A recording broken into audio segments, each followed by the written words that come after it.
Hello friends, എല്ലാവർക്കും ഒരിക്കൽ കൂടി എൻ്റെ പുതിയൊരു വീഡിയോയിലേക്ക് സ്വാഗതം. അപ്പോൾ ഇന്ന് ഞാൻ തയ്യാറാക്കാൻ പോകുന്നത് കോളിഫ്ലവർ കൊണ്ട് നല്ല ക്രിസ്പി ആയിട്ടുള്ള സ്നാക്കാണ് കേട്ടോ. ഇതുണ്ടാക്കാൻ ഒരുപാട് സമയമൊന്നും മാറ്റി വെക്കേണ്ട കാര്യമില്ല. വളരെ പെട്ടെന്ന് തന്നെ നമുക്ക് തയ്യാറാക്കി എടുക്കാൻ പറ്റുന്ന ഒരു നല്ലൊരു സ്നാക്കാണ് കേട്ടോ. അപ്പോൾ അതിന് വേണ്ടി കോളിഫ്ലവർ ഞാൻ കുറച്ച് വലിയ പീസുകളാക്കി ഞാൻ കട്ട് ചെയ്തെടുക്കുകയാണ്. ഈ കട്ട് ചെയ്ത പീസുകളെല്ലാം ഞാൻ ചെറിയ ചൂടുവെള്ളത്തിൽ ഇട്ട് വെക്കുകയാണ്. എന്നിട്ട് അതിനകത്ത് ഉപ്പുണ്ട് കേട്ടോ, ഉപ്പ് ഇട്ടിട്ടുണ്ട്.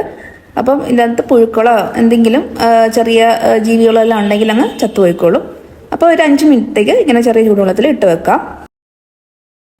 ഇനി ഒരു ബൗളിലേക്ക് ഒരു 3 ടേബിൾ സ്പൂൺ മൈദപ്പൊടി ഇടുന്നുണ്ട്. പിന്നെ ഒരു 2 ടേബിൾ സ്പൂൺ നമ്മുടെ കോൺഫ്ലവറും കൂടെ ചേർക്കുന്നുണ്ട് കേട്ടോ. അപ്പോൾ കോളിഫ്ലവറിൻ്റെ വലിപ്പം അനുസരിച്ച് നമുക്ക് മാവിൻ്റെ അളവ് കൂട്ടുകയോ കുറയ്ക്കുകയോ ചെയ്യാം. ഇനി ഇതിലേക്ക് ഞാൻ ചേർത്ത് കൊടുക്കുന്നത് 1 ടീസ്പൂൺ ഇഞ്ചി വെളുത്തുള്ളി പേസ്റ്റാണ്. പിന്നെ 1 ടീസ്പൂണ് കുരുമുളക് കൂടി ചേർക്കുന്നുണ്ട്. പിന്നെ 1 ടീസ്പൂണ് ചതച്ച മുളകും കൂടി ചേർക്കുന്നുണ്ട് കേട്ടോ.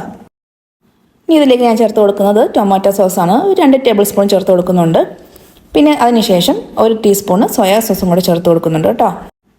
ഇതെല്ലാം ചേർത്ത് നന്നായിട്ടൊന്ന് യോജിപ്പിച്ചതിന് ശേഷം നമുക്ക് ആവശ്യത്തിന് ഉപ്പ് ചേർക്കണം. ഇപ്പോൾ ഈ സോസ് എല്ലാം കൂടി ചേർക്കുന്നതുകൊണ്ട് ഉപ്പ് നോക്കിയിട്ട് വേണം ചേർത്ത് കൊടുക്കാൻ. ഒരുപാടാകരുത്, കാരണം സോസിനകത്തൊക്കെ നല്ല ഉപ്പുള്ളതാണ്. അതിനുശേഷം ഞാൻ കുറച്ച് സാധാ വെള്ളമാണ് ഒഴിച്ചു കൊടുക്കുന്നത്. 1 ഗ്ലാസ് വെള്ളം എടുത്തിട്ടുണ്ട്. അതിന് പകുതിയാണ് ഞാൻ ഇപ്പോൾ ചേർത്ത് കൊടുക്കുന്നത്. അപ്പം നമ്മുടെ ബാറ്റർ ഒരുപാട് ലൂസ് ആകാൻ പാടില്ല, അതുപോലെ ഒരുപാട് അങ്ങ് തിക്കാകാൻ പാടില്ല. അപ്പം ഞാനിപ്പോൾ 1/2 ഗ്ലാസ് ഒഴിച്ചു കൊടുത്തിട്ട് ഞാൻ പിന്നെ ഒരു 1/4 ഗ്ലാസും കൂടെ ഒഴിച്ചു കൊടുക്കുന്നുണ്ട്. അങ്ങനെ ടോട്ടൽ 3/4 ഗ്ലാസ് വെള്ളമാണ് ഞാൻ ചേർത്തിരിക്കുന്നത്. അപ്പോൾ കറക്റ്റായിട്ടുള്ള ടെക്സ്ചറിൽ നമുക്ക് മാവ് കിട്ടും. ഞാൻ ഇതിലേക്ക് കുറച്ച് മല്ലിയിലയും കൂടി ഇട്ട് കൊടുക്കുന്നുണ്ട്. അപ്പോൾ മല്ലിയില എൻ്റെ കയ്യിൽ വാടിയതായിരുന്നു, അപ്പോൾ അതുകൊണ്ട് ഞാൻ കുറച്ച് മാത്രമേ ഇട്ട് കൊടുത്തിട്ടുള്ളൂ. ഇനി നമുക്ക് ഈ ബാറ്ററിലേക്ക് കോളിഫ്ലവർ ഇട്ട് കൊടുക്കാം. അപ്പോൾ ഒരുപാട് നേരം ഈ ബാറ്ററിൽ കോളിഫ്ലവർ മുക്കി വെക്കേണ്ട കാര്യമില്ല. ഉടനെ തന്നെ നമുക്ക് വറുത്തെടുക്കാവുന്നതേ ഉള്ളൂ. മാവ് എല്ലായിടത്തും എത്തുന്ന രീതിയിൽ നന്നായിട്ടൊന്ന് മിക്സ് ചെയ്തെടുക്കാം. അതിനുവേണ്ടി ഞാൻ മറ്റൊരു പാത്രത്തിലേക്ക് മാറ്റുവാണ്. കുറച്ച് പരന്ന പാത്രമാകുമ്പോൾ നമുക്ക് എല്ലായിടവും നന്നായിട്ടൊന്ന് യോജിപ്പിച്ചെടുക്കാൻ എളുപ്പമാണ്. വറുത്തെടുക്കുന്ന സമയത്ത് നല്ല ക്രിസ്പി ആയിട്ട് കിട്ടാൻ വേണ്ടി കുറച്ച് കോൺഫ്ലവർ കുറച്ചൊന്ന് വിതറി കൊടുക്കുന്നുണ്ട്. ഒരുപാടൊന്നുമല്ല, 1 സ്പൂൺ മാറ്റിയിട്ട് നമുക്ക് കൈ കൊണ്ട് തന്നെ നന്നായിട്ടൊന്ന് മിക്സ് ആക്കി കൊടുക്കാം. ഞാനിവിടെ കുറച്ച് ബ്രെഡ് ക്രംസ് എടുത്ത് വെച്ചിട്ടുണ്ട്. ഇനി കോളിഫ്ലവർ ഓരോന്നോരോന്നായിട്ട് നിരത്തിയിട്ടിട്ട് നമുക്ക് ഇതൊന്ന് പൊതിഞ്ഞെടുക്കണം. എന്നിട്ട് വേണം എണ്ണയിൽ വറുത്തെടുക്കാൻ വേണ്ടി. ഇനി വറുത്തെടുക്കാൻ വേണ്ടി ഒരു പാനിലേക്ക് ആവശ്യത്തിന് എണ്ണ ഒഴിച്ചു കൊടുക്കാം. ഞാൻ സൺഫ്ലവർ ഓയിലാണ് ഉപയോഗിക്കുന്നത്. ഈ എണ്ണ നന്നായിട്ട് ചൂടായ ശേഷം ഫ്ലെയിം ഒന്ന് കുറച്ച് വെച്ചിട്ട് ഒരു മീഡിയം ഫ്ലെയിമിലോട്ട് ആക്കി വെച്ചിട്ട് നമുക്കിനി വറുത്തെടുക്കാം. അപ്പം ഹൈ ഫ്ലെയിമിൽ വെക്കരുത്, പെട്ടെന്ന് കരിഞ്ഞു പോവും. അതുകൊണ്ട് ലോ ഫ്ലെയിമിൽ വെച്ചിട്ട് നമുക്കിത് വറുത്തെടുക്കാം. ഓരോ ഭാഗം മൊരിഞ്ഞു വരുന്നതിനനുസരിച്ച് നമുക്ക് തിരിച്ചു മറിച്ചൊക്കെ ഇട്ട് കൊടുക്കാം. ഇതേപോലെ കോളിഫ്ലവർ വെന്ത് കിട്ടാനും മൊരിഞ്ഞ് കിട്ടാനും അധികം സമയമൊന്നും എടുക്കത്തില്ല കേട്ടോ. പെട്ടെന്ന് നമുക്കിത് ഫ്രൈ ചെയ്തെടുക്കാം. കോളിഫ്ലവർ എല്ലാം നന്നായിട്ട് മൊരിഞ്ഞ് വന്നിട്ടുണ്ട്. നമുക്കിത് എണ്ണയിൽ നിന്ന് മാറ്റിയെടുക്കാം.